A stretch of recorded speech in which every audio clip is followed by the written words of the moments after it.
goal of our work is to help Guatemalans find hope at home.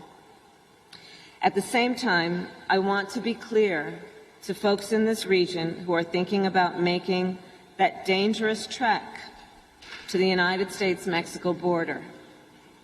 Do not come. Do not come.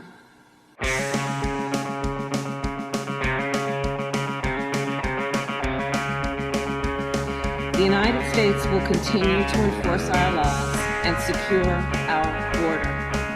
There are legal methods by which migration can and should occur. But we, as one of our priorities, will discourage illegal migration. And I believe if you come to our border, you will be turned back. So let's discourage our friends, our neighbors, our family members from embarking on what is otherwise an extremely dangerous journey, where in large part the only people who benefit are coyotes.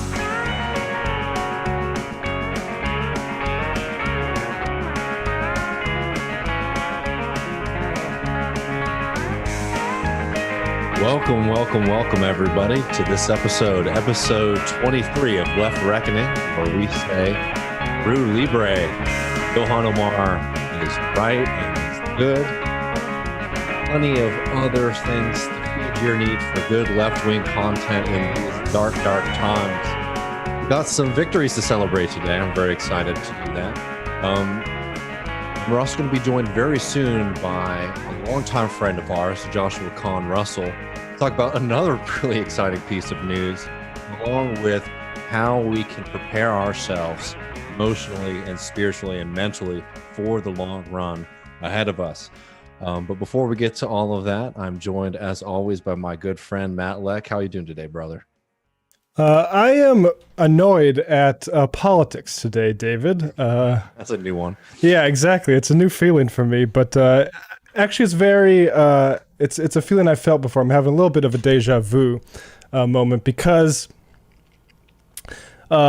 well, earlier in the day, a group of Democrats came out and said Ilhan was too mean about Israel and America, saying that they could be at all put in the same sentence as Hamas, which Israel helped fund because they wanted to marginalize the PLO, and they prefer that because of exactly these sorts of you support terrorists shenanigans.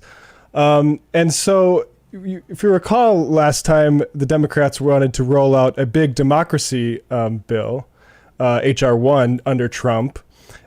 The same week, Nancy Pelosi decided she needed to reprimand Ilhan Omar about the All About the Benjamins comment, and that completely swamped any sort of movement on that. And a good thing, because it's not like that would have came in handy, to be unified around that as a party for a while.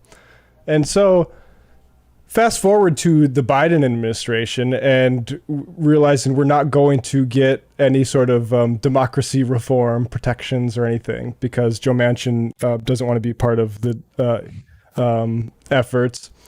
And also signaling he won't do filibuster reform. So PRO-Act won't bother with that.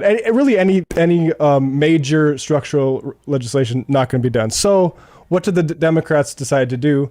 Well, let's police Ilhan Omar's language some more. And I'll look for the clip here in a little bit here.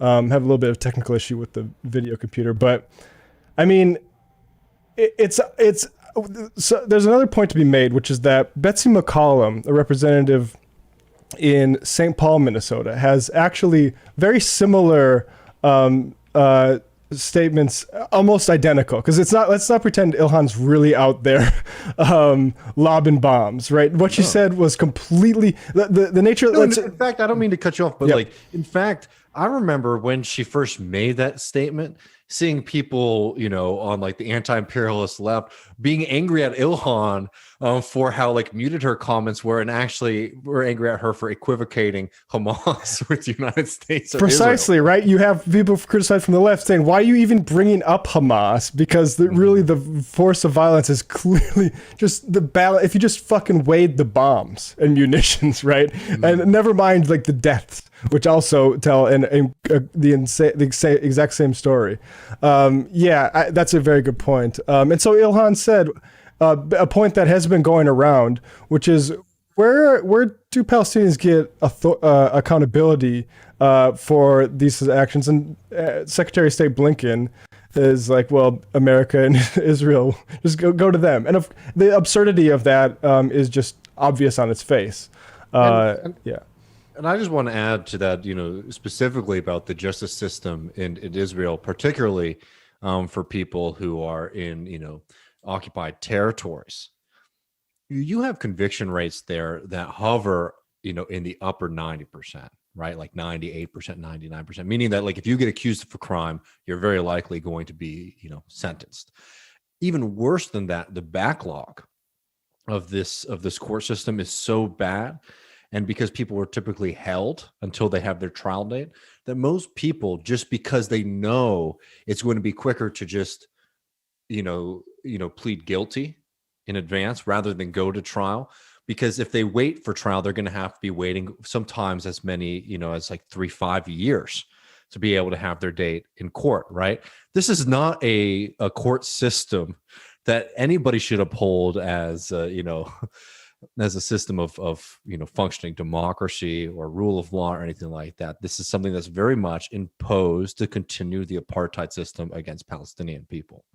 Yeah, absolutely. So we weren't going to start. We were actually going to start with a different type of Democrat spinelessness, or even not spinelessness, cooperation or collaboration, I think would be the correct word. But if you want to now take us on to Kamala Harris, and we can talk about her a little bit. I mean, we opened up with this clip. I don't know if we feel like we would like to play it again or not.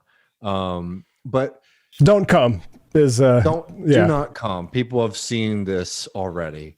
Kamala Harris going to Guatemala and basically laying out what the Biden platform will be, which is a continuation of the anti-human and destructive policies of the Trump administration and the Obama administration, while couched in these kind of niceties. And I was making the point earlier about Kamala Harris and her tongue. And if you watch this video, there's this air of like difficulty in what she's saying, right? She's like, this kind of thing where like, I don't really want to have to say this, right? Which really plays to a kind of liberal base where it's, essentially is we're going to uphold these systems of apartheid. We're going to uphold these systems of a brutal anti-human border. We're going to uphold these systems of imperialism. But you know what? We will take a deep, deep pause and ponder the suffering that we're causing, right? And that's functionally, when we're getting down to it, is one of the big differences so far between the Trump and the Biden administration, where for the Trump administration, it's very much was raw, we're going to punish people who break our laws. But with these communities, it's like, well, we're still going to be absolutely brutal, but we're going to understand, we're going to take a moment to reflect on how brutal that was. Did you see what Joe Biden wore today? No, I did not, Lord. So you remember Melania Trump wearing the I don't care jacket. Joe Biden, I shit you not, wore a love jacket. And people are calling it an echo of the Melania thing. And it is, I'm sure anybody detained for just hours and 100 hours or so, or whatever it is going to love that, Joe Biden wearing a love jacket with love on the back of it. I mean, this is exactly what is so frustrating about, contemporary American liberal politics, right? Is that, it's not only is it all symbolism, it's just like this kind of feigned pain for upholding, the systems of American empire. We did an in-depth conversation about the root causes when it comes to migration from Guatemala and other countries in the Northern Triangle. But I just want to remind people that this package that Kamala Harris is down there trying to promote is truly catching people in Guatemala between two extremely nasty American-born pincers. On one hand, a beefed up and even more brutal border system, right, where the United States is pumping millions of dollars to encourage the Guatemalan government to harass and detain people, right? So you have the security state, right? That's the hard apparatus of the state. And then what's the other side? This is supposed to be the carrot. This is supposed to be what's improving conditions. What that is United States corporations coming into Guatemala to extract and profit off of the suffering of people in Guatemala, and most importantly, off of working people in Guatemala, right?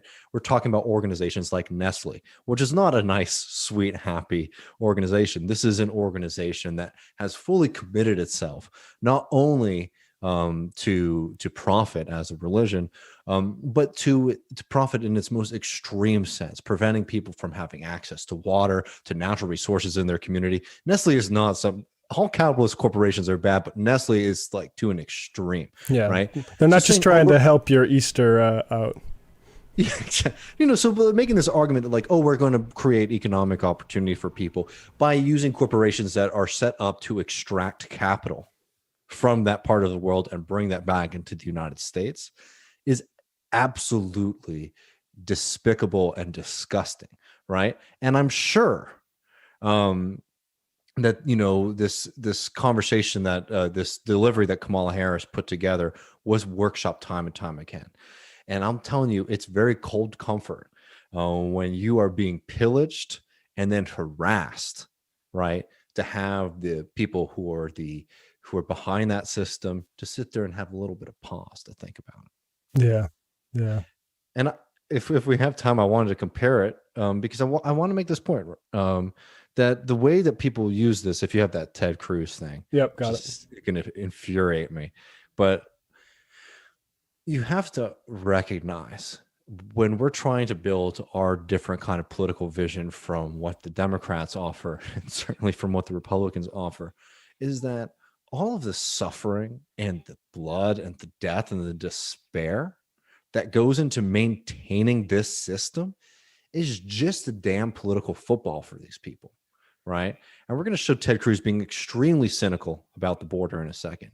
But remember, even when Donald Trump in 2016, right, when he was running against the Republican, party and their history, remember, there's a lot of people who were wrapped up in his rhetoric. Oh man, Donald Trump might be the first anti-imperialist president. He might challenge the system, right?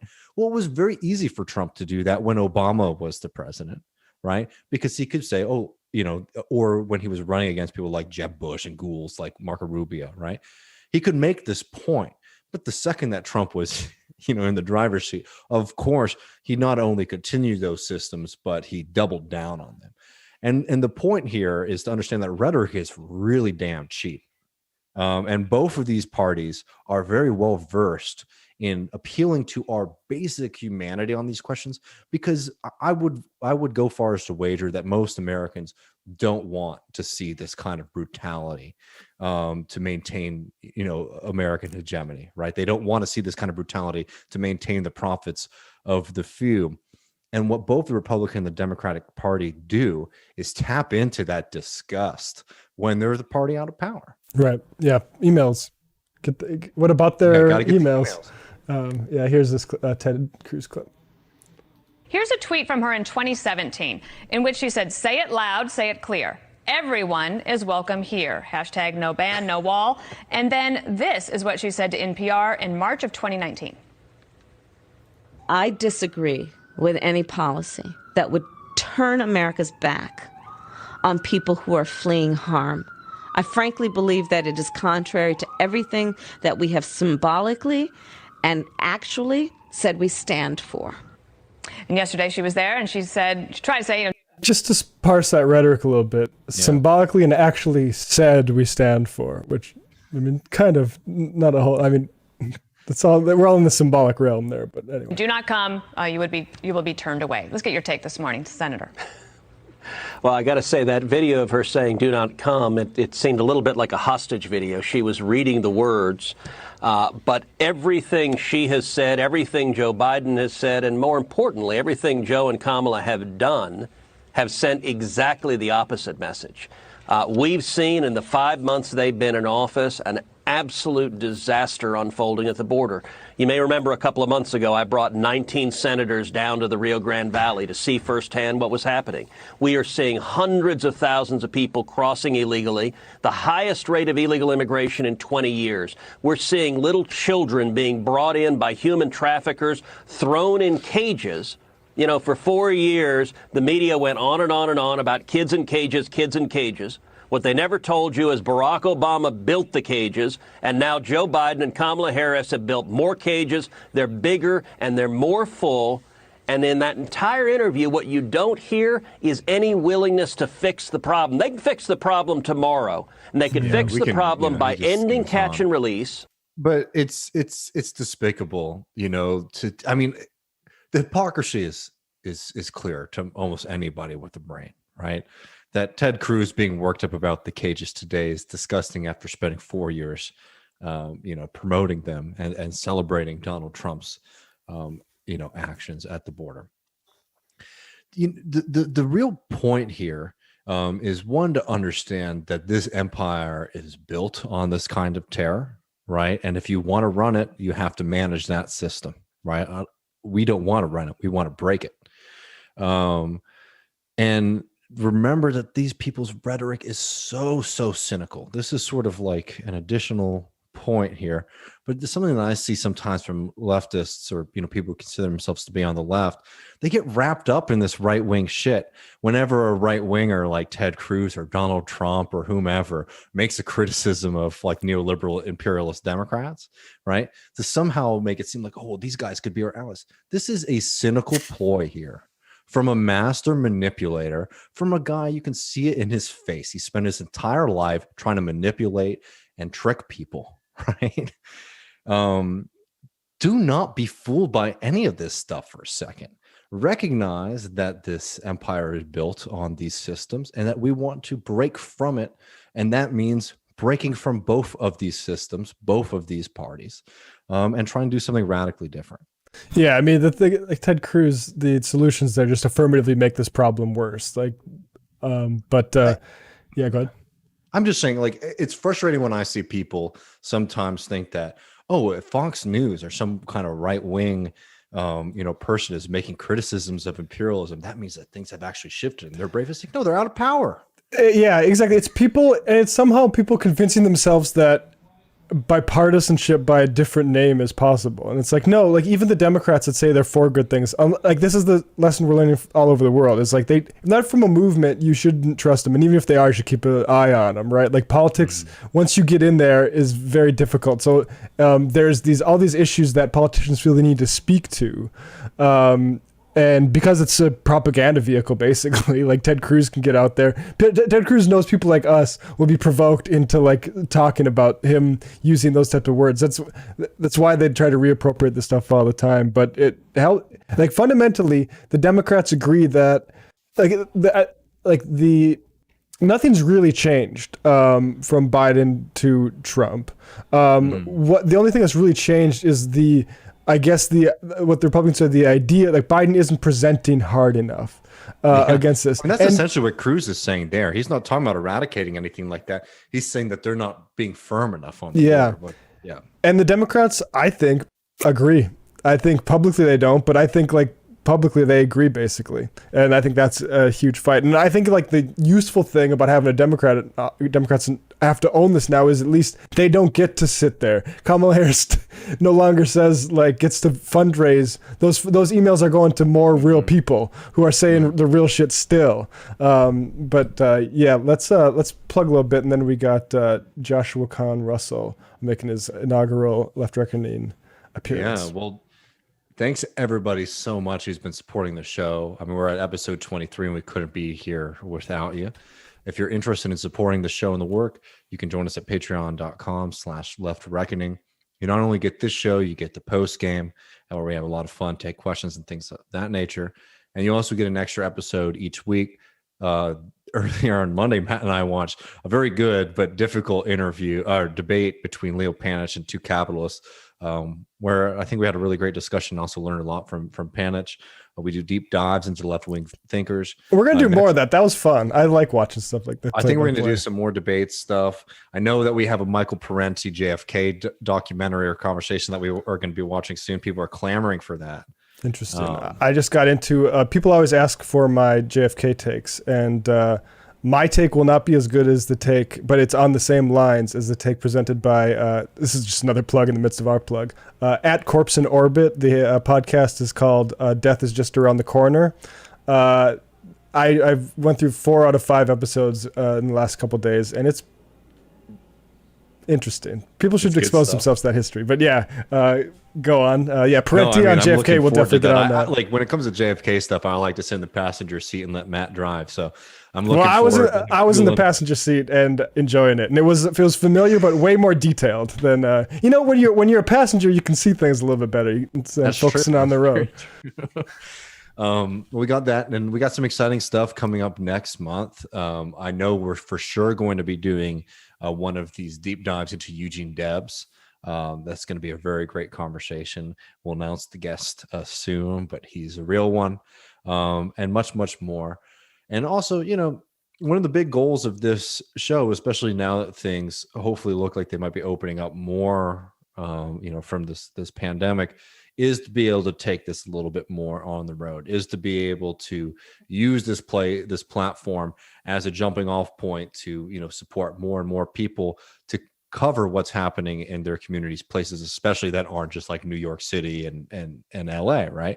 So all of that support helps us get closer and closer to that goal. So definitely consider supporting the show at patreon.com/leftreckoning. There you go. All right, let's get right to Joshua Kahn Russell, folks. Bring him in. And hey, Joshua. Hey, how's it going? Hold on a second. I was just watching, and there was a delay on what I was watching, so this is a little okay. All good. Now I can see you. Hi. Welcome Hi. to the future. Yeah, it's nice a few you. minutes in the future. It's good to see you. It's good to see you again, How's it Joshua. been? Overall, I've been good. I woke up today really sore. If I don't stretch every day, I can't function, and I haven't been stretching, and I'm feeling it. Are you familiar with back on that? Are you familiar with Tabata, Joshua? Mm-mm. It's a type of exercise. People are probably gonna make fun of this because I think it might code feminine, but I've been doing it with my girlfriend, and it's this like exercise where you go on your yoga mat, but you're doing frankly a lot of drills that I did before football practice, and Like how you remasculinized it. exactly. Yes, I'm reclaiming it. It's called Tabata. Tabata, yeah. And, like watching it on a screen, it feels very like Fallout, like we're in some sort of bunker doing exercise indoors. But we've been starting to do that during the pandemic, and that's anyway. I just felt like inserting that. I was curious if you. That's been my. I'm not a flexible person, and I'm actually been starting to get a little bit more flexible after a yoga mat purchase. Very nice. So, yeah. Nice. I'm sure. Yeah, I'm trying to get back into my routine. I dropped the ball, and I'm feeling the consequences of it. I have all these like autoimmune disorders and stuff, and so my doctor's like, yeah, dude, your body is basically like 20 years older than your actual age, and so you're just dealing with like what most people just is like normal part of aging a lot earlier. So I get more practice, but I'm just like, wow. So left reckoners who are familiar with David and I's work on TMBS will know who Joshua is. But Joshua, for new viewers, just introduce yourself briefly. You're still at Wildfire Project, I assume, right? I am, yeah. It's exciting to be like, oh yeah, there's like new left reckoning people who've probably joined the audience, and it's been. I just want to say, first time on the show, how exciting it's been to see you guys take off, and I just am really celebrating your rolling success. So congrats. Thank you very much.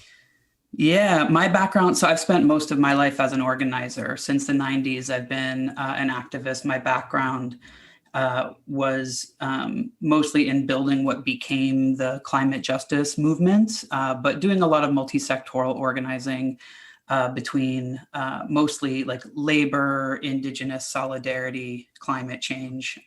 So intersection of racial and economic justice. But right now I'm the executive director of an organization called the Wildfire Project that it does a mixture of like, there's different ways to describe what we do. We train organizations to be more strategic, but part of what we realized early on is that a lot of what holds left-wing organizations back isn't having like the right strategy rubric. It's their own internal culture, that the left is, the culture of left activism is super toxic, and we get in our own way a lot. And a lot of it's shaped by trauma. And so we help groups kind of get out of their own way to keep their eyes on the prize, to build real power. And what the work has taught me over the last 20 years is how much, the conversation around mental health is deeply connected to being strategic and building, viable organizations that can win, because otherwise people get stuck in like a culture of powerlessness that fetishizes powerlessness. And I think that's connected to trauma. We can talk more about that later, but that's a little bit of where I'm coming from. Yeah, we wanted to talk about that, particularly as it dawns that Biden is going to be a little bit inactive, that a lot of people's efforts aren't going to turn Biden into, the pro-act passage. Well, look, there's still hope. I don't want to foreclose all hope, but let's get to some actual victories first. David and I were talking. There's Line 3 now, Minnesota, also Canada, and there's the Dakota Access Pipeline. There's the KeystoneXL pipeline, and it's tough to keep a lot of these pipelines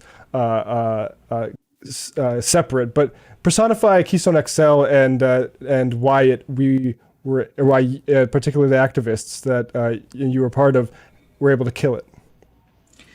Yeah, it's really exciting that it's finally dead. We've been fighting this. We call it the like a zombie. Pipeline. Yeah, exactly. Exactly. I just want to killed a few times. Yeah, I just want to bring up whack-a-mole. Yeah, I just want to bring up Dakota Access Pipeline one more time, just to say that the way they call that the Black Snake, and like how it sort of went into sort of their lore, is just an amazing metaphor, because it's what these things feel like, right? These giant, and you look at them being put in when you like drive past them, and just across the entire map, these things.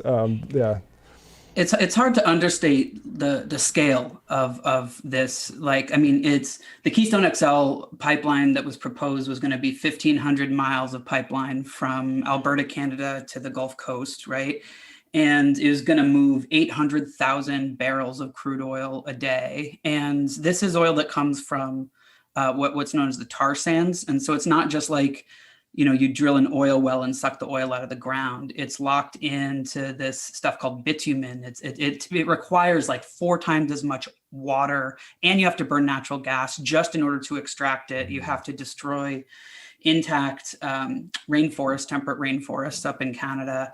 But you also have to violate all kinds of indigenous treaty rights. And so this pipeline, we talked about it as like the fuse to the largest carbon bomb on the planet, which is the Alberta tar sands, the oil sands up there. But these other pipelines, they're other fuses, right? And so, so 11 years ago, we were part of several groups that built a coalition to stop this pipeline that at the time, just to put it in context, because this was before, what's now called the climate justice movement was a fledgling movement, right? And we were the first campaign, we were the first public pressure, national pressure campaign to target Obama from the left. And so it's hard to understate how controversial that was.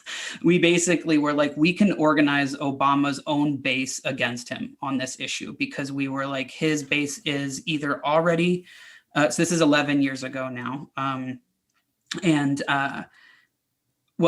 We made a gamble that his base would be disaffected enough that they could be mobilized. But also, all of the DC insiders at the time basically said this thing is a done deal. All the permits are, stamped and it's signed. And we were, really led by and inspired First Nations groups on both sides of the border who had been fighting this pipeline for years. And we built a broad-based coalition, and it included groups like Indigenous Environmental Network. It included ranchers. It included farmers. You know, the most fun alliance ended up being called the CIA, the Cowboy Indian Alliance. Oh, yeah. And it was you know, this super grassroots, scrappy group of ranchers and Native people coming together about their common material interest, which is not having their aquifer be poisoned and their land seized by eminent domain. And then, you know, in terms of, you know, the larger solidarity that came outside of the pipeline range was teachers, students, environmentalists, faith leaders. You know, some unions got on board. There are also, the story with labor is really interesting. And we could do a whole episode on the lessons about the various kinds of successes and failures between collaborations with labor and in the environment. But in general, it was an 11-year haul, and it was a direct action campaign. So, you know, we were doing national level civil disobedience to drive the national narrative. There were land occupations along the pipeline route. There was also a legislative campaign taking it to the courts. There were legal filings by tribes. There was the legal, you know, angle was both around Indigenous treaty rights as well as environmental protections. It was sort of going after it on all levels. And we, you know, this was a multi-billion-dollar pipeline. Over the last decade, we cost the company, which used to be called TransCanada, now it's called TC Energy. All these companies, you know, to just give a sense of like the long haul nature of these climate fights, most of our campaigns against oil companies, the oil companies themselves change their names 2 or 3 times before we win the campaign. And so, you know, we ended up costing them over, you know, $15 billion. And, you know, this is all grassroots organizing on a shoestring budget. We got some of the like environmental national nonprofit groups involved, and we're grateful for their help. But this was really a grassroots led coalition effort. And it also was an attempt, aside from working on the actual pipeline, which was part of, you know, and at that time, we were just championing the discourse around just transition, which was a word that folks had never heard before. And we're really trying to bring that up into the narrative around how we need to center worker rights and labor organizing in this, you know, green economy transition. And so I just lost my train of thought with, the last thing I just wanted to point out about it was it was very much also trying to shake a lot of the mainstream environmental movement out of its advocacy-based complacency. And so when I said, like, everyone in the DC Beltway said this was a done deal and a lost cause and we shouldn't go after this pipeline, I both mean the politicos, but I also mean all of the establishment environmental organizations. And we built the coalition by leading with action. And there were lots of, and in particular, a lot of, you know, there was, I think at the time, a lot of people who were feeling some despair about the climate crisis, and being told to recycle more and take shorter showers was not speaking to their sense of the scale of what was going on. But the request to come risk arrest and civil disobedience matched what they were feeling inside. And that sort of turned on its head some of the kind of Saul Alinsky organizing models that I think groups were trapped in, this sort of like linear thinking about organizing. And that's just one of many ways that this campaign laid the foundation. This was also getting going just as Occupy was starting to get going. And so it also was planted a lot of seeds for the escalations that happened in Occupy, and then also planted a lot of the relational seeds for the Dakota Access Pipeline fight and stuff like that. Can you just define the Alinsky thing, just for people who have heard that and have heard the right wing make hay out of that name for so long? Yeah, so, you know, Saul Alinsky in many ways is one of the kind of grandfathers of community organizing and contributed a lot to the left. There's also lots of critiques of the ways that he would approach organizing. But what I was referencing in that moment is this idea that in the Alinsky style, there's this notion of a ladder of engagement. So that means if you're building an organization, that first you get someone to maybe sign a petition. And then once they sign the petition, they're on your email list. And then they get your newsletter, and maybe they'll get a bunch of newsletters, and then finally they'll come to one of your meetings. And then they'll sit in your meeting for a while, and then maybe they'll step up to fill a role at an event.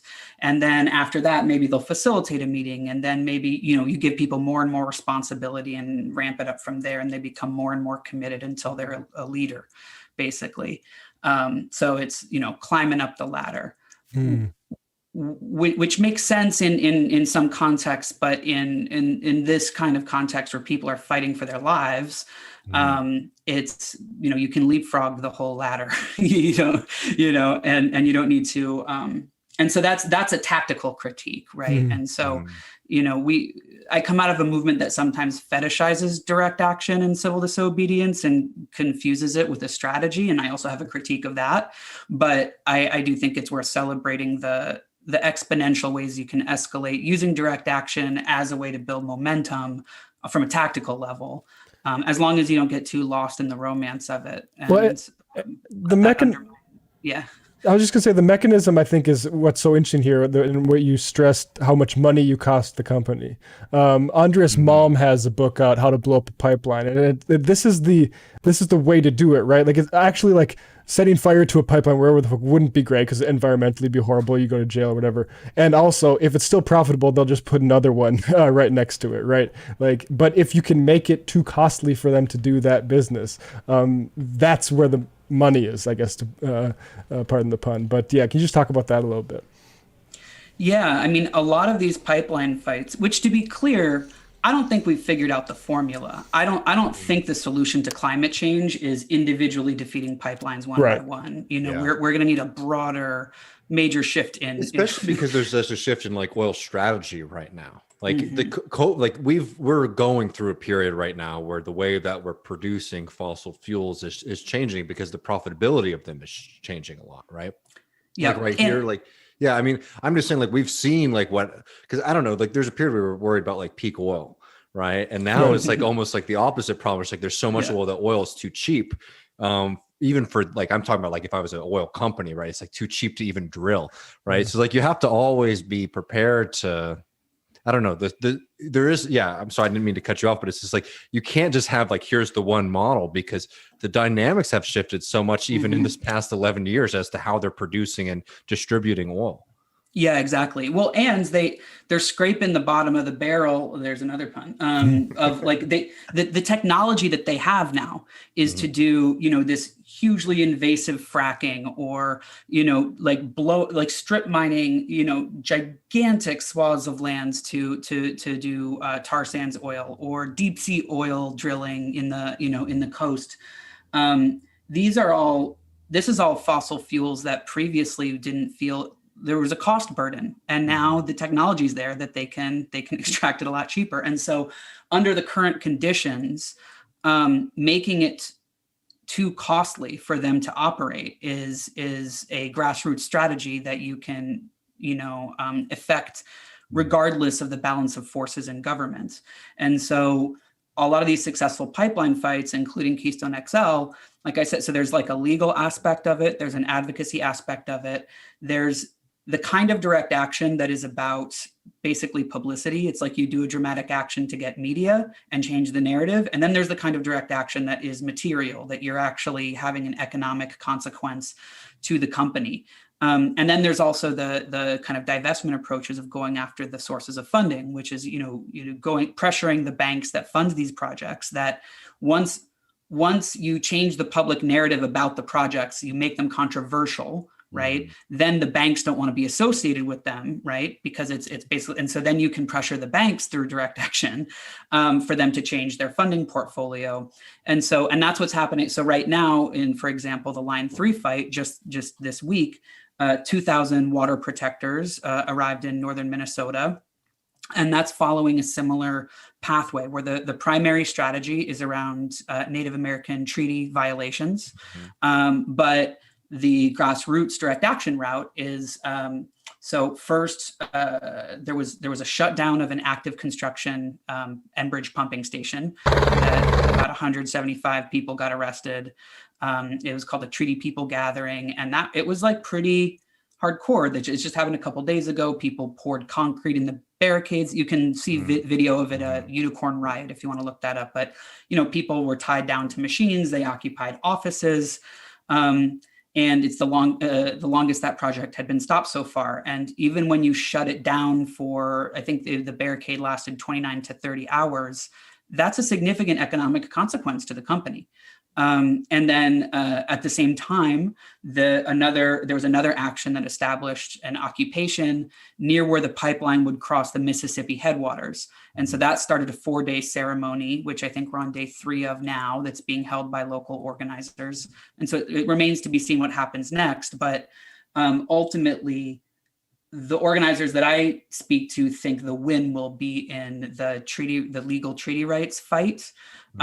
Which is, again, another reason why, like, if you're building these multi-sectoral coalitions, helping people understand whether it's environmentalists or ranchers and farmers or labor, that the particular legal place that Indigenous rights holds in our country is a strategic orientation that they can ally with in order to win some of these fights. And that's one of the reasons why Native leadership has been so important to hold these coalitions together.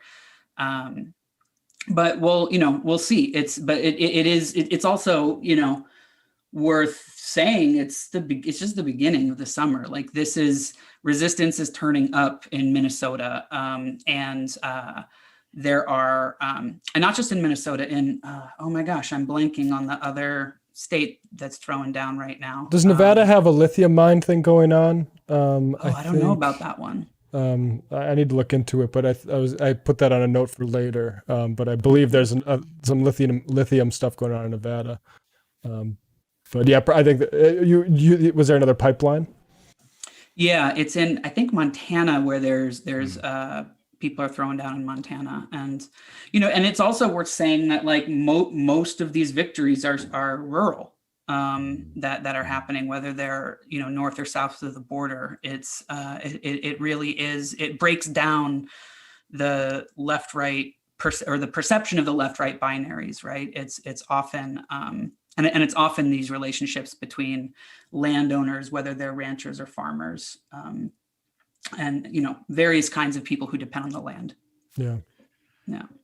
I just think one thing that we've been trying to cover here, and I've just been trying to alert people, especially socials, to consider themselves eco-socialists or thinking about this stuff, is that there is a pretty radical opening in trying to build solidarity with unions, particularly in Texas right now, because they're getting hit with the brunt of the cuts and the slowdowns. And it's making it very clear to people, I think, that a just transition is not just like a good policy point. It's actually like a necessity if you don't want to like completely sacrifice your income and communities that have built up around that kind of production. So I think it's really important too, as we're starting to build, to like have, in the same way that I love the coalition between the CIA, the Cowboys and Indians Alliance, is to understand that there are always entry points and there are always ways that we could build stronger coalitions against these forces, because the people who really, really, really benefit from that are a pretty small part of the population, right? Mm-hmm. I mean, like, the people who think most of us aren't, we don't come from royal families, right? Like, we have a lot of opportunities, even in ways that some people might not typically consider. And I think that if we want to deal with this, we need to be very broad in our abilities to build coalitions. Yeah. I saw Nick Estes had a piece in The Guardian about how much like land Bill Gates has, and it's like, you're going to have a problem with giving land back to Native Americans, and it's like it is the case with the Dakota Access Pipeline too, right? Like the company's taking oil out of North Dakota, like there's some wealth going to North Dakota for sure, and it's insulated it from the recession, and like, but ultimately, like, the people getting really fat off of that aren't North Dakotans or regular North Dakotans, right? It's like the Houston and Canadian companies. Totally. And I think the most useful critic of the environmental movement is Jane McAlevey, and one of the things, shifts that I've become most excited about was like whenever she advises younger environmentalists like Sunrise, to really get labor. And one of the mistakes that environmentalists make, and that we made on this campaign earlier on, was trying to emphasize, that everybody loses, not realizing that, like, so for example, the pipeline would tell people in the communities where the pipeline was going to be built, hey, we're going to bring you all of these jobs. And it was mostly lies, right? But the environmental response to it was, and I'm just going to make up numbers here because I don't remember off the top of my head, but the environmentalist response would be like, hey, the company says it's going to create 100,000 good paying long-term jobs, but it's actually only going to create 25,000 short-term jobs. Right. And it's like, that is a terrible line, because you're still saying the company's going to give you 25,000 jobs. Yep. And so if instead it wasn't from the vantage point of how do we as environmentalists get labor on board, if instead the question is how do we build long-term infrastructure that forwards these agendas in a way that is, for example, connected to, in this case, legislation that would be part of an infrastructure plan that would create more jobs. And so you have a better option, not saying, hey, we're gonna take away what little the oil company's offering you. Yeah, it's not that for good. For the sake of some abstraction that we'll call climate change, Yeah, absolutely. I mean, I remember that. I remember those fights a lot. And like, that was like the best ammunition you had was like, it's not going to do that much jobs. Exactly. Like that's a quagmire. Yeah, it's a losing argument for sure. So let's move now. You have something I'm interested in. I haven't been doing a whole lot of psychedelics recently, but I am somebody who is an enthusiast of them. You have a series over at the TMBS channel. Would you like to introduce that to us? Yeah, well, it's not at the TMBS channel, but that would be cool to put it out on that. It's on Rev Left Radio. My apologies. Radio. Yeah, no, cool. all good. It's so folks aren't familiar with that platform. Brett, who is the host of Rev I'm a Left big Radio. fan. I don't know him, but I'm a big fan of his show and that platform. It's I'm just great. saying he has the endorsement. I've listened to a few of those too. Yeah. Michael Brooks would go on and talk about meditation on his platform. And he also, for folks, if you've listened to any of the Michael Brooks Memorial series, Brett was the moderator for the spirituality conversation. And, also to connect it to Michael is that, so there was a thread of conversations that Michael and I would have on TMBS that we were continuing to weave that were around things like climate change despair, hope and inspiration, mental health, left organizing, in the ways that spiritual traditions can help fortify us to stay in the struggle and keep our eyes on the prize. And weaving that together with plant medicines. And he, for about a year and a half, was asking me to come on TMBS to talk about psychedelics explicitly. And we kind of talked around the edges with it, but I always was like, I'm not ready. Mostly because I think a lot of the ways people talk about psychedelics publicly is like pretty whack. Yeah. And I wanted to, it's a very intimate part of my life that before I was ready to sort of speak about it publicly, wanted to feel both grounded and also feel like I had the blessings of some of my teachers and elders. Because for me, it's a practice with indigenous plant medicines that I come to with a lot of humility. And it was, just around the time that Michael passed that I had realized like I was ready to talk about it again, or not again. I was ready to talk about it publicly. And so I was looking for a place to continue that conversation that Michael and I had been building and extended. And so found it, talked to Brett. And so we're doing a mini series on Rev Left. It's called Dialectics and Psychedelics. And, there's not if there were a like subheading of the series, it would be like socialism, science, and spirituality. And so it explores those themes. The first episode came out last month, and that one is a lot of context setting of how I sprinted as an organizer for 20 years and nearly killed myself, and how I came out of left traditions and had mentors who didn't pay attention to mental health. You really sacrificed yourself for the struggle, and how deeply that does not work. And so I talked a little bit about my own journey, and weaving that together with the general, my story is pretty extreme. Like I was bedridden for 3 years. I had dementia. I was non-functional. I gave up on living.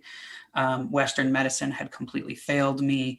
And it was psychedelic plant medicines in a first it was in a therapy context. So I first went to a psychedelic assisted therapist where we would do like Jungian talk therapy once a week for an hour, and then once a month I would do an MDMA or a mushroom journey that he would hold the space for, and then we would spend the next month in therapy talking about what came up in that journey. So it was like a very clinically held container at first, and then it was about doing more traditional ceremony, and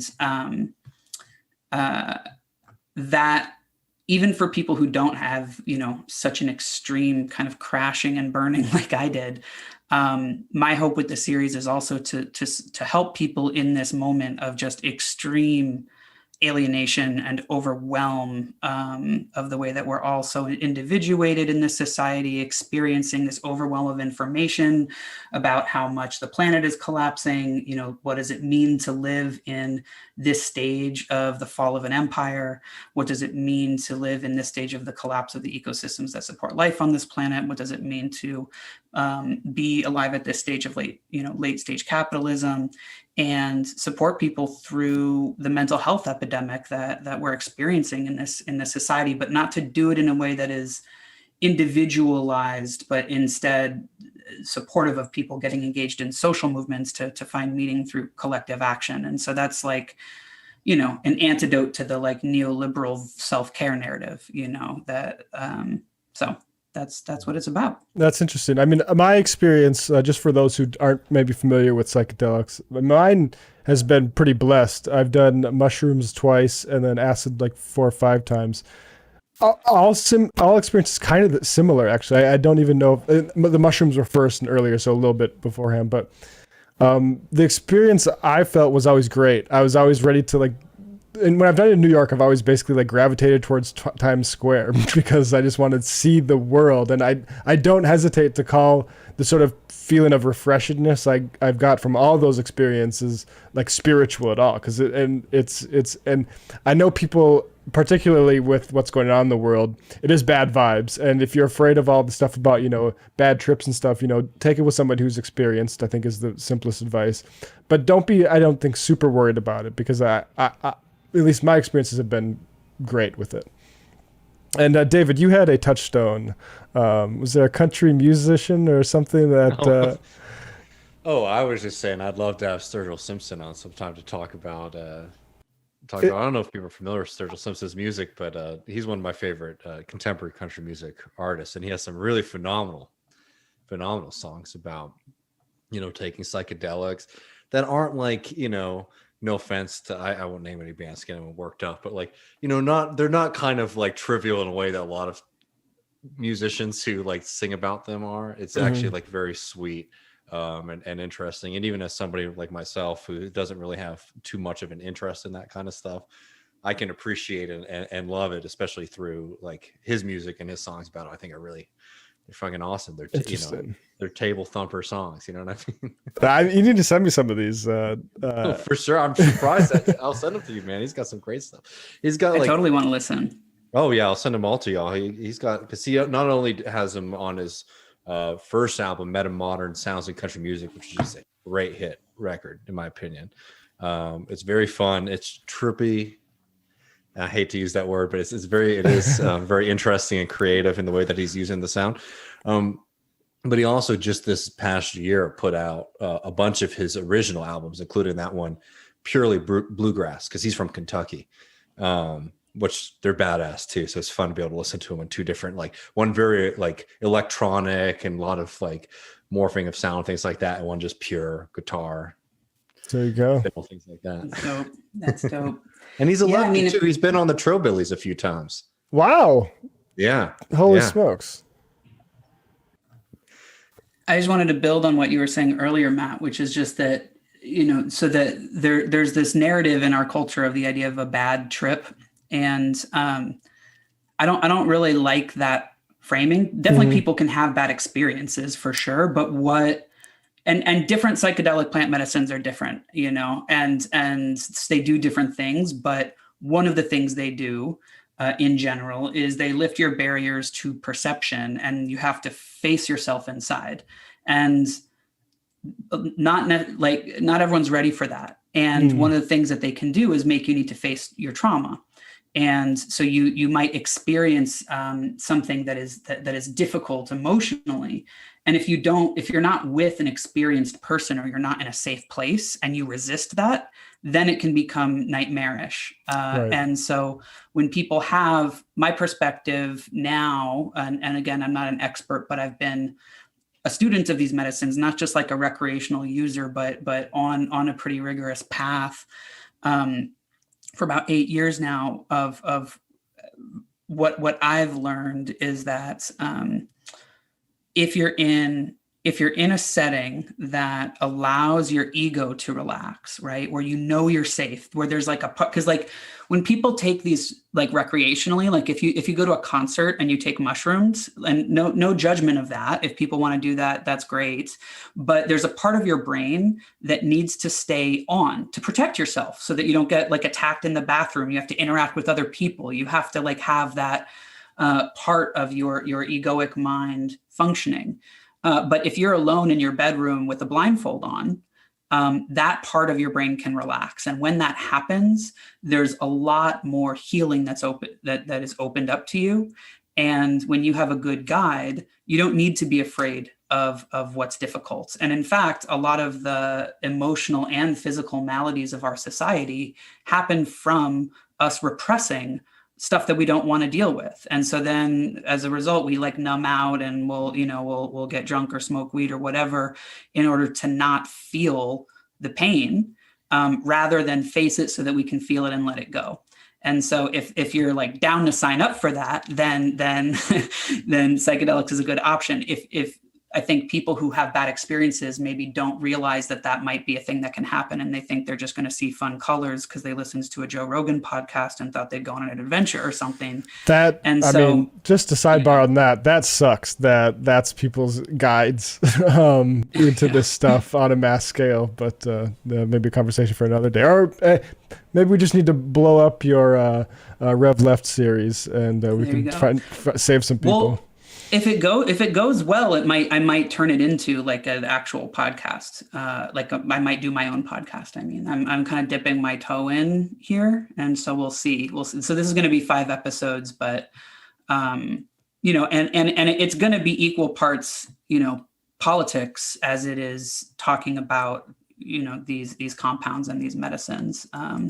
But ultimately, what it is for me, part of the relationship is also like, I had to unlearn a lot of things that I learned on the left, like the version of the left that I came up in and like learned my identity through was I developed all these ways of like defining myself, not based on who I am, but on what I do, I had to pay my rent for living on the planet. So I like did a bunch of stuff.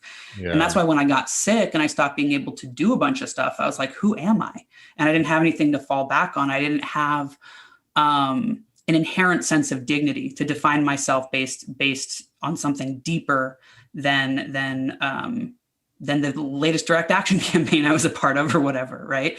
And that, similarly, like I started to learn how to take care of myself differently by understanding, like when I began to develop a perspective on historical materialism and began to understand dialectics and see the way that having a dialectical analysis and the dynamic interrelationship between opposing forces, and particularly in human society's class struggle, was a way that I could understand the ecosystem of my own body and my own healing and the ecosystems of nature. It brought some coherence to my politics. And because my body was out of control, I was so sick and I didn't think I'd ever get better. And then I realized, like, oh, I'm an ecosystem that's like, for example, like I thought that I had like a sweet tooth and that I loved eating cookies. And I was like, oh, it's not that I love eating sugar. It's that I have a colony of bacteria that lives in my gut that's sending signals to my brain to eat sugar. And if I get rid of that colony of bacteria in my gut, then what I think I'm craving is different. And so I can actually reorganize the relationships of my gut biome, because I'm not one thing. Like my body's not a machine that carries around my brain, right? It has its own wisdom. The class struggle of unconscious motives, basically. There's, yeah. And that like, so understanding my body as a mixture of opposing forces was really helpful for my healing. And so I'm interested in exploring the ways those themes can cohere. So yeah, that's Rev Left Radio. What else? Where else should people follow? You're actually on Twitter now. We used to not be able to say that, but at Joshua Kahn Russell on Twitter. Yeah, that was one of those weird things. It was actually when Michael died, I went back on Twitter to like connect with people, and then I was like, I guess I'm here now. Yeah. But I'm not very good at Twitter. It's mostly just like, hey, like retweets of when I'm on shows and stuff. But so the organization's website is still wildfireproject.org. I'm more on Instagram than Twitter, but one is Joshua Kahn Russell on Instagram, Josh Kahn Russell on Twitter. But if more people follow me on Twitter, I might go on it more. But there you go. Thank you so much, Joshua. Really thanks for having me. It's so good to us. see you both. And really, really appreciate the project you're building out. So thanks for letting me be a part of it today. Thank you. We're going to take a quick break, folks. We'll be right back. Thanks again.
All right, folks. That's the JK, my favorite JKR.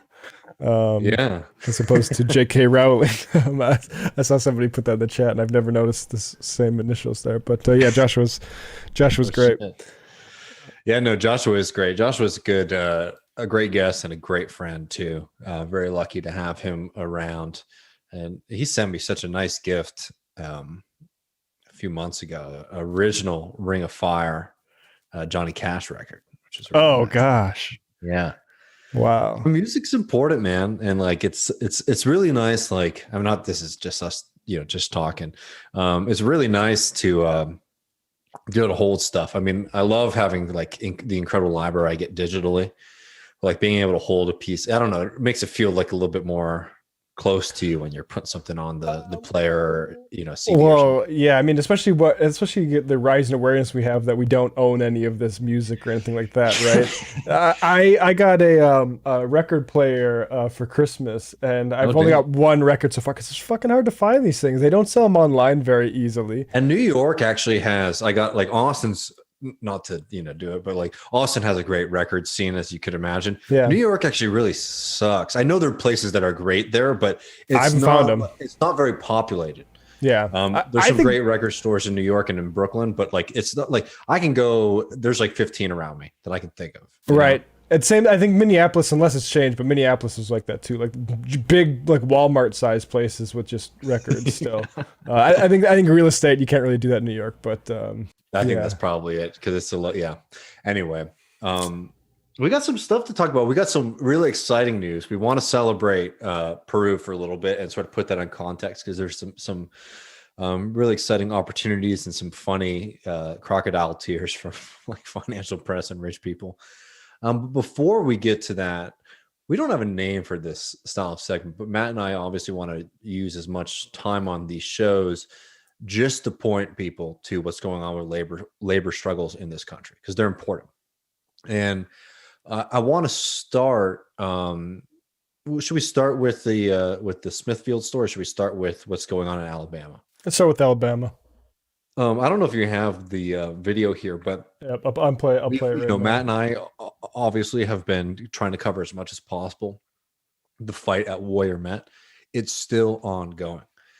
People can check my Twitter. I've retweeted a couple links recently of places you can continue to donate to the strike fund. People still need that money because the company is trying to starve them out. But even worse than that, the company is now taking a play out of a playbook that we thought had been buried, which is actually physically assaulting people who on the picket line. And there has been an extremely worrying increase of vehicle ramming of the picket line in Alabama. And this is playing right now. Yep. And this is just one of them, right? I mean, we could pull up 10, 15 videos of this stuff at this point. Yeah, they got a compilation of like 4 here. And some of them are, I mean, honestly, anytime a vehicle rams into people, that's alarming enough. Some of these are at higher velocities too that are very damaging. People have been sent to the hospital. People have been hurt.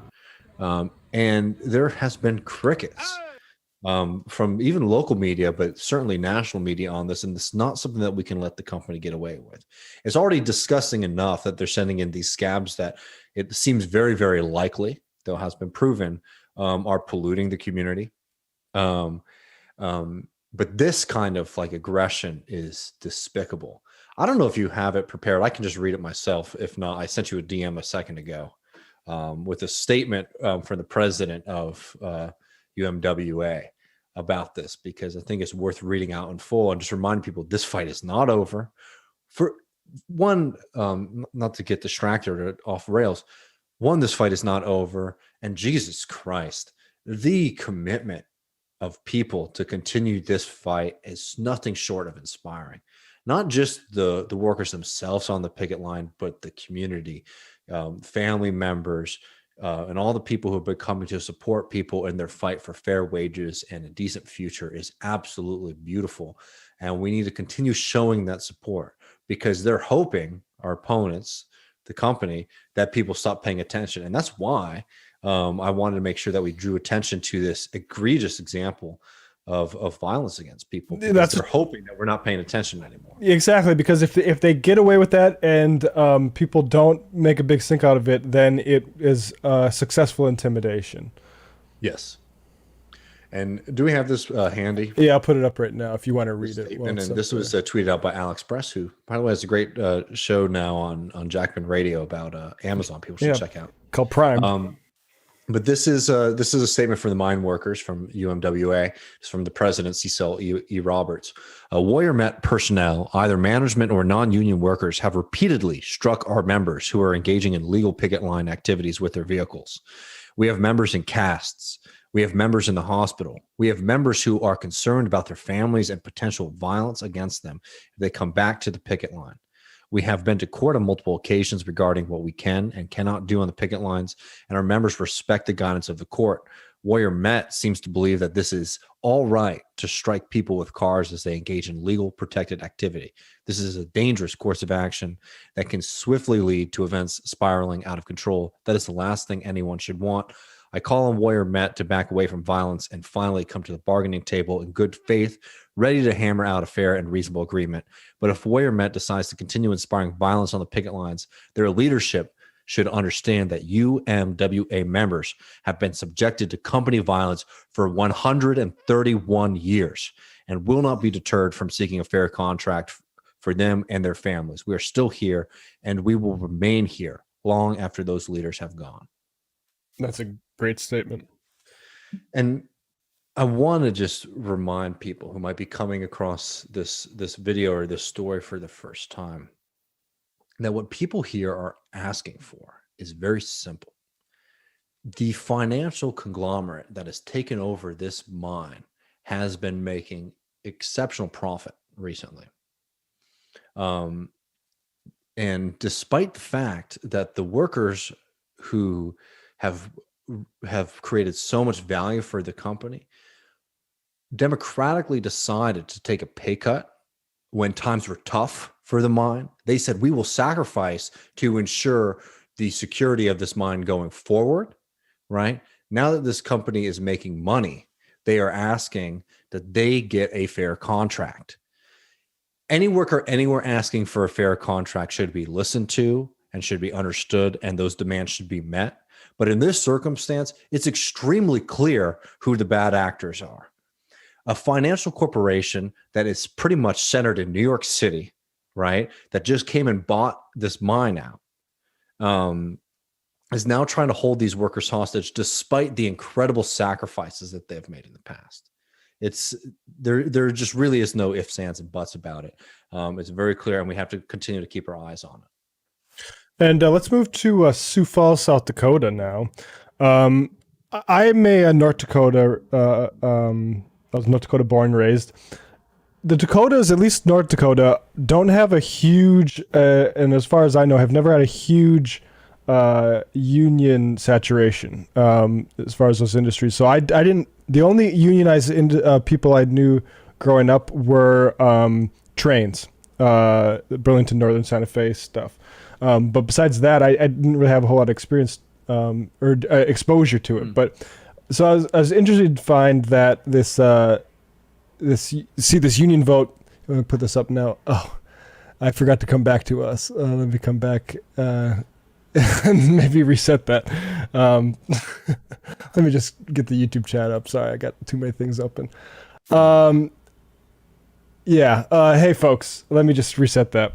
South Dakota unionizing at the Smithfield Foods plant here, 4,000 workers, and I'll put it up again so people can see it once more. Smithfield Foods pork processing plant in South Dakota said it will head to contract negotiations Tuesday, armed with the authorization to call a strike. And point out here it was overwhelmingly approved late Monday with 98% of the vote total. The union Just said. Huge. Just for people who aren't familiar with this kind of stuff, that's an incredible authorization line. And they're basically trying to come up with the JBS pork plant in the region. Seems completely reasonable to me. And they are fairly dug in, it appears. Yeah, we're not going to change our stand.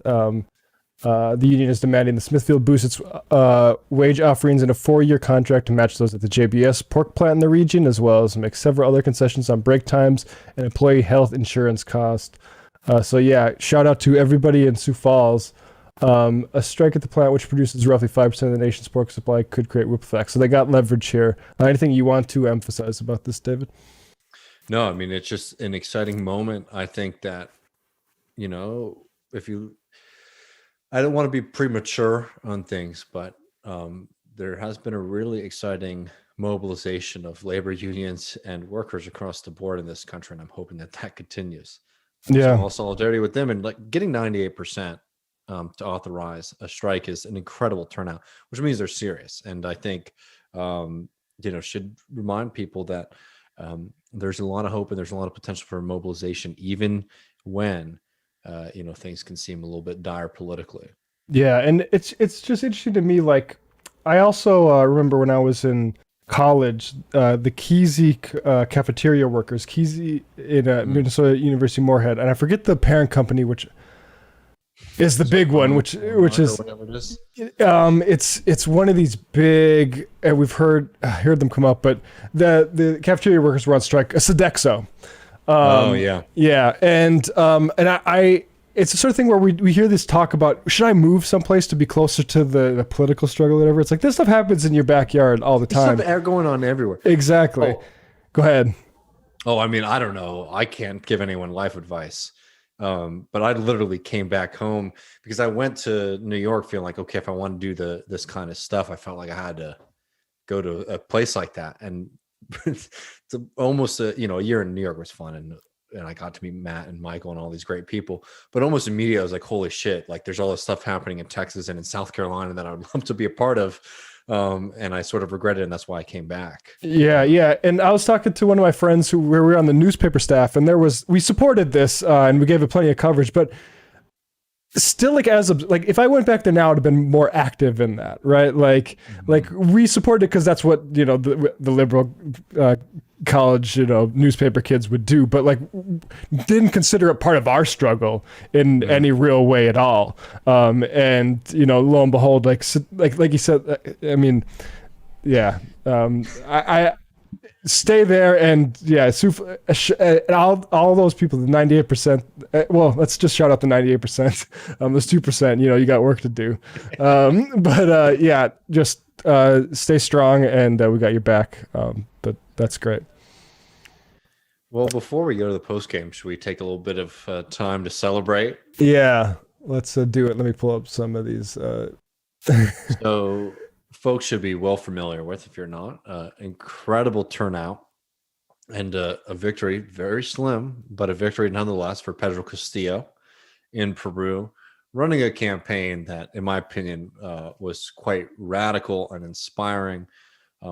Not only because it was very much entrenched in a kind of anti-imperialist, anti-capitalist position, but that it very much invigorated rural working class people along with indigenous working class people against some of not only the most ghoulish right-wing figures, Keiko Fujimori, obviously, but also a kind of international capital class that was trying everything that they could do to put their thumb on the scale, including pushing this really at this point. And I hope if people have spent any time watching videos on this channel, should consider at least now thoroughly debunked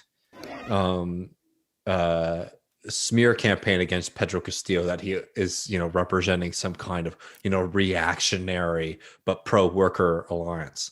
In fact, this has been something that has brought in people both from the kind of forgotten indigenous and rural working class and social movements that are fighting for minority rights across the country of Peru. There's been a really incredible political coalition with its own contradictions and tensions, don't get me wrong. But it's just been so maligned at this point that I almost have a hard time talking about the contradictions and tensions within it, because I just think there's been so much nonsense to one side about it that some people are having a hard time recognizing that it's a very, very good thing that a teacher who became famous because he led very, very influential teacher strikes, is now set to be the next president of Peru. Yeah, let's play this celebration clip. Just, like, unbelievable that it was, and also I think let's just like count our blessings that it was so close that a guy like Pedro beating a Fujimori and it wasn't challenged in any serious way. Because I mean that's what I was. Well, yeah, I mean at least so far, right?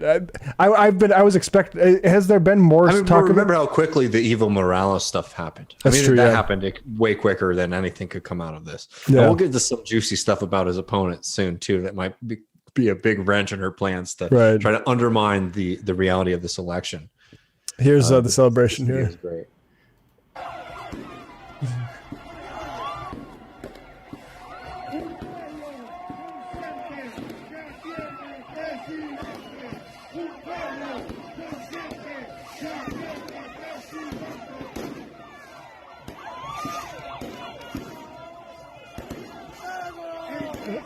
I love it.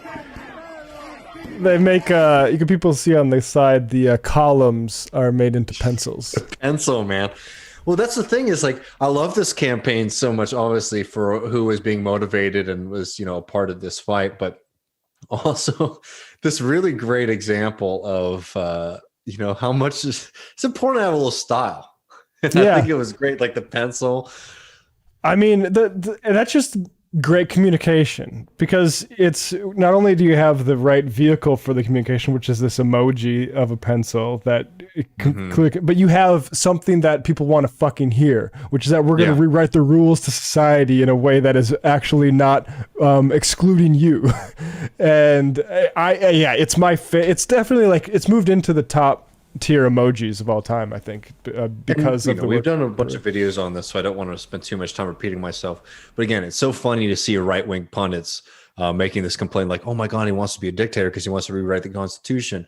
Well, the fact that the dude's wandering around the country holding a big-ass pencil saying, vote for me to rewrite the Constitution, you should recognize that that's actually, hey, you might disagree with that, but go to the ballot box. What do the people want? This was an election that had very high turnout, I believe 72% off of the top of my head.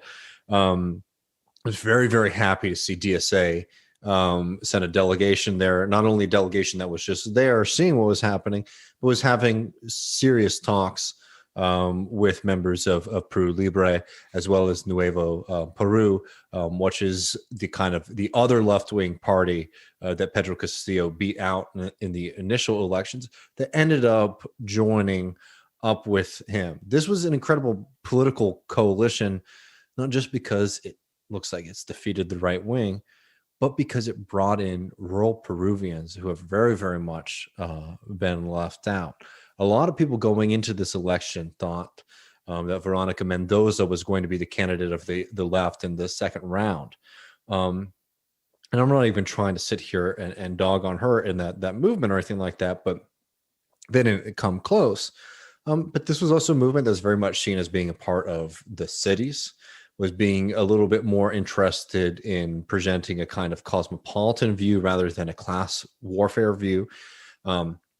Mendoza herself distanced herself from the other left movements in the region, right? While Castillo, in many ways, not always in a full-throated way, but stood with him. And this is why Evo Morales says after the first round of the election that Pedro Castillo went on our platform. Not that Evo was taking credit for him. He's saying this is a brother. This is a sister movement of what we're doing with Moss.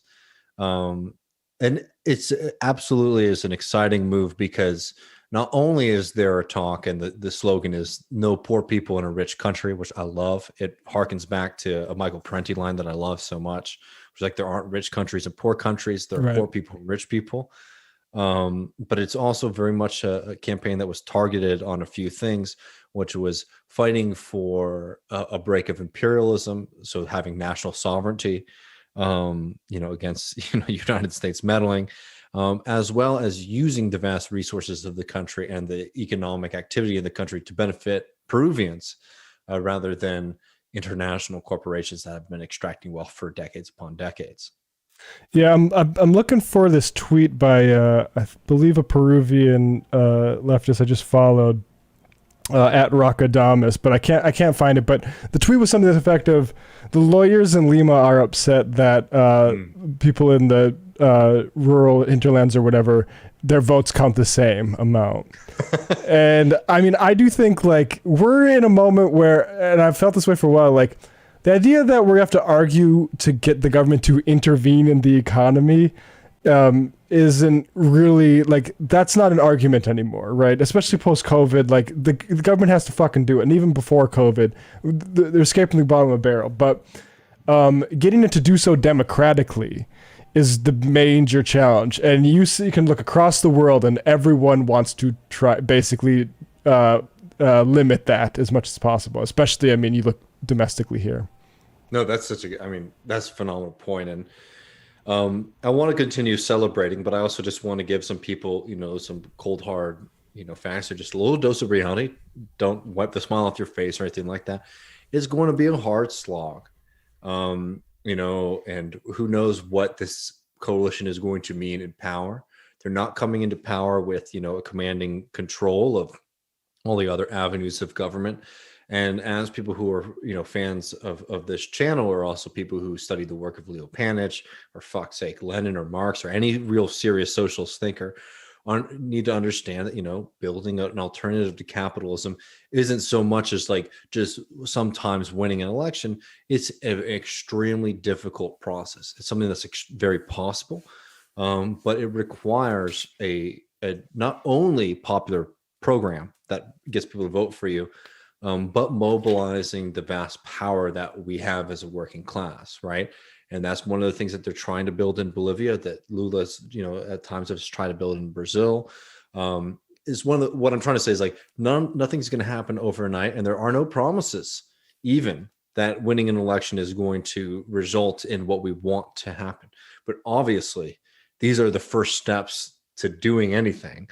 And we should be able to celebrate them and hope that these political coalitions go from just being class focused to, my favorite term, class rooted. Yeah, and on that note, I just want to say, circle back to our conversation with Kurt Hackbarth and the role of like just public financing of elections. And when he talks about this stuff, like, and obviously people get too limited about these electoral fixes, right? Like the ranked choice voting hasn't done wonders for the New York mayoral race, right? Obviously there are limits, but it's just interesting, like to see like, oh, actually this can lead to a little bit of traction, is kind of interesting. But on that note, I think our 1, 2, 3. Our 1, 2, 3. Oh, because we have these little links here that I think are worth bringing up. Oh, I got a couple. So I got. Which ones do we want open? Unless you had something else, I just want to make sure we don't miss this good build up, because I think it's very fun. Are you talking about Bloomberg and The Economist? Yeah, the ones that I have in the show notes. Yep. So I just wanted to take us through a little bit of a rogues gallery. Maybe a little bit of a less official bum steer of the week of the freakouts that we've seen from Western English press over Pedro Castillo's victory. And we won't spend too much time on them. I just think going through the opening lines is worthwhile. So if I'm not able to see them, you might have to read them out. But let me know. Okay, yeah, this is the Bloomberg one. Peru offers a taste of what COVID can do to politics. A left-wing candidate appears to have squeaked through. They always will emphasize that, especially if it's a left-winger and they can't, get the OAS to come in. Rattling miners and other investors. What do they mean by that? We'll get to the miners in a second. Okay. We'll go to these other two. Then we got Reuters analysis. Peru. Well, we gotta go to the Economist first. Okay, sorry. Reuters is the last one. Okay, this is the Economist. A failure to reform Peru is poised to produce a lurch to the far left. A presidential runoff election is set to deliver a weak populist government. And then now we'll go to the Economist or the Reuters here. Analysis: Peru markets and miners fear Castillo, see silver lining in split vote. So Reuters is asking the question, who will think of the miners, right? And if you go to this last bit, Matt, number 4 is a graphic from Copper Action. which is a group that like stands for, people who work in the copper industry, the actual workers. And it actually has a map. Right. If you scroll down to who voted for Pedro Castillo versus who voted for Kiko. Oh my God. And it's pretty exceptional here, where it's 92% versus 8%. So when you're asking the question of who will think of the miners, it's very clear that is Pedro Castillo, despite the fact that Kiko actually had a plan that was set up to essentially provide payments to people in those communities, small payments, it should be stated. And you know what people decided that they preferred over just getting a small subsidy from the state? They preferred to have workers emboldened. They preferred to have more worker control of these industries and to wrestle these things away from their opponents rather than just get a small amount of money from the state. Damn, that is some fuckery by Fujimori's. Because all that is a play to try to cut the margins. But motherfucker, you still lost 92 to 8%. That did not work. That was money just thrown out. I just love the audacity of publications like Reuters saying, well, the miners are worried. You're not talking about miners. You know what I'm talking? Like, you're talking about like corporations headquartered in New York City or London who are worried about their profit margin on copper. And for people who aren't familiar, Peru produces the right word. Peru has incredible copper wealth that is extracted. I believe it's the second largest copper exporter in the world. And obviously copper is used for a lot of things today. So it is something that, global capital pays attention to. So it's very funny to see them talk about, the miners, which gives you a kind of hard hat image. Let us go dig more silver Instead for these corporations. In Hoboken, hoping that he can cash in more money from his dividends.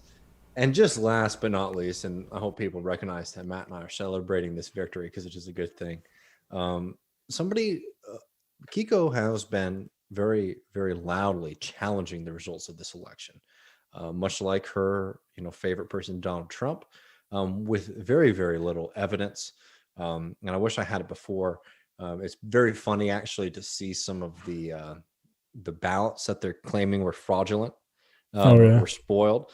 One of my favorite ones, and maybe I'll find it later, but one of my favorite ones, basically on their ballot, they have the party logo, the picture of the candidate, right? And over Pedro Castillo is a very clear X, like I'm voting for him.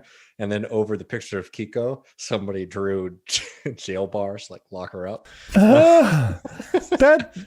Honestly, if your democracy doesn't allow that, you don't have a democracy. Yeah, exactly. Because Kiko Fujimori is exactly who we should be locking up. I'm putting this story up right now. Yes, and it looks like that might very likely become the case soon. Lock her up. Prosecutor requests prison time for Peru presidential candidate Kiko Fujimori. The lead prosecutor in an ongoing Peruvian corruption case urged a judge Thursday to send presidential candidate Kiko Fujimori. I can't. You didn't have many Kikos up in North Dakota, man? No, it didn't. Back to preventive prison in connection with an ongoing corruption case, even as votes continues to be tallied. Fujimori has dismissed this request as absurd. The prosecutor knows where I live. I'm not going to flee. That's okay. I mean, I would just say lock her up. That's my comment. I think that's very fair. And also, just for anybody who thinks there's any hypocrisy here, what she is being investigated for is a bribery scheme of somewhere between, I believe, $15 million to $17 million. Where when we were talking about Lula, I don't even want to bring this up, but I just have to remind people because he's been proven innocent on all charges. Right. But what they tried to throw him in prison for was that Lula allegedly had an apartment that somebody renovated the bathroom of the apartment for a little bit cheaper than market price. I love this bathroom. So again, that didn't happen, right? But what we're also saying is like that compared to any other version of like a corruption scandal is just absurd. And it was amazing how often that got ignored, that like the actual charges against Lula were so honestly hilarious. Like if you're going to be the president of a country like Brazil and like that's the corruption that you're getting is you're just getting cheap work done on your apartment at a beach, which apparently isn't even one of the nicer beaches in Brazil. Yeah, I mean, I gotta say, like, the apartment, like, in exchange for, as a politician, having policies that lead to, nutritional benefit to the population on a mass level, I think you might be inclined to or entitled to a fucking apartment. And even if it was 17 million, I'd be like, well, you gotta weigh the good with the bad. This is a Fujimori promising rule of order and saying my dad did nothing wrong, and also doing